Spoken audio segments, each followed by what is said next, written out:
BC corporation లబ్ధిదారుల ఎంపికలో పారదర్శకత కోసం ప్రయత్నిస్తోంది సర్కార్. అవినీతి అధికారులపై కఠిన చర్యలకు రెడీ అయింది. ప్రతి గ్రామంలో గ్రామ సభలను నిర్వహించి లబ్ధిదారులను ఎంపిక చేయాలని ఆదేశించింది.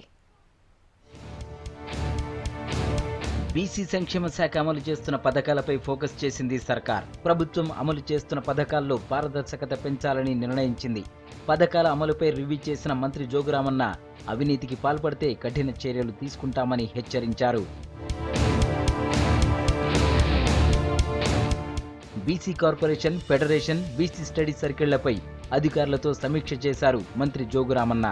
లబ్ధిదారుల ఎంపికలో పారదర్శకత పాటించాలన్నారు. గ్రామ సభలను నిర్వహించి లబ్ధిదారులను ఎంపిక చేయాలని సూచించారు. బీసీ కార్పొరేషన్ నుంచి రుణ సబ్సిడీ కోసం ఇప్పటి వరకు 1,10,000 దరఖాస్తులు వచ్చాయన్నారు మినిస్టర్ జోగురామన్న. జనవరి 20లోగా మరిన్ని దరఖాస్తులు వచ్చే అవకాశం ఉందన్నారు. ఇక బీసీ ఫెడరేషన్ దరఖాస్తులను అందజేసే గడువును జనవరి 31 వరకు పొడిగించారు. మరోవైపు బీసీ స్టడీ సర్కిళ్లకు కొత్త భవనాలు నిర్మిస్తామన్నారు మంత్రి జోగురామన్న. హైదరాబాద్, వరంగల్, కరీంనగర్ జిల్లాల్లో సివిల్ సర్వీసెస్ కోచింగ్ సెంటర్లను ఏర్పాటు చేస్తామన్నారు.